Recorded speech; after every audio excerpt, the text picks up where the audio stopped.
ನೀವೆಷ್ಟು ದೇವ್ರು ಎಲ್ಲರೂ ಗೇಲಿ ಕೂಡ ಮಾಡ್ತಾರೆ, ಇವ್ರೇನಪ್ಪ ಅವಾಗ ಪ್ರೇಯರ್ ಅವಾಗ ಫಾಸ್ಟಿಂಗ್. ಇವಾಗ ಗೊತ್ತಾಗಲ್ಲ.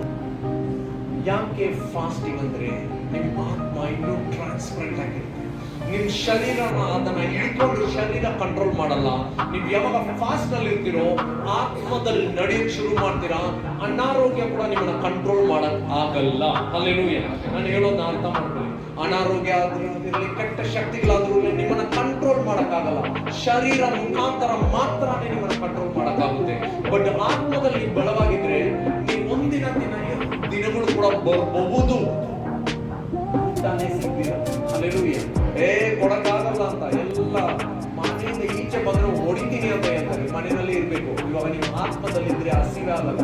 ಇವಾಗ ಉಪವಾಸದಲ್ಲಿ ಇರ್ತೀರಾ 18 ಅವರು. ಇನ್ನು ಬರೋ ದಿನಗಳಲ್ಲಿ 3 ದಿನ ಇದ್ರು ಚಿಂತನೆ ಇರಲ್ಲ.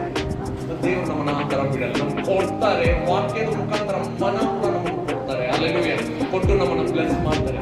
ಅದಕ್ಕೆ ನಾವು ಪ್ರಿಪೇರ್ ಆಗ್ತಾ. ಹಲ್ಲೆಲೂಯಾ. ಅದಕ್ಕೆ ನಾವು ಪ್ರಿಪೇರ್ ಆಗ್ತಾ. ಹಲ್ಲೆಲೂಯಾ.